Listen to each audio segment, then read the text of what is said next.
I'm Andy from Blackveil Brides. Today I was at the meet and greet before the show, and this happens often before the shows. We meet a lot of our fans, and often I'll hear about people that have self-harmed or have cut themselves because of the way that they feel in their life. And as someone who myself have never experienced that, I can only empathize with the pain that someone feels or the aggression that someone feels to do that. And more than anything, I guess, because I myself am not someone who have gone through it, I can try to,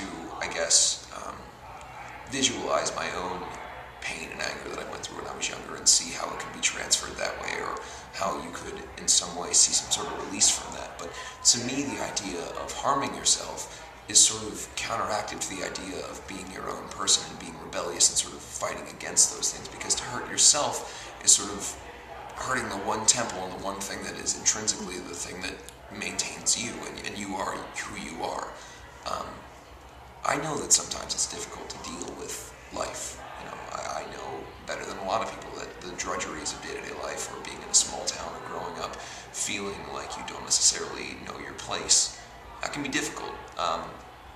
But the one thing that my band, or the things that we've always done, is we very strongly advocate against hurting yourself, because again, you are your own, biggest fan. You're the person that's going to get you out of those moments. So in the times where you feel that way, or you feel as if there's no greater release than hurting yourself or something, to me, channel that energy or that anger or that aggression or that passion into something that's creative, and rather than hurting yourself, do something that will be substantial towards making something new. So the advice I would give would just be to, in those moments, whether you draw or write or make music or play sports or whatever it is that you do, find something that is a healthy and happy alternative to hurting yourself, as opposed to taking a razor blade to yourself, because at the end of the day, you're only hurting the most important person in the world, and that's you, and you don't want to hurt that person. So that would be my advice.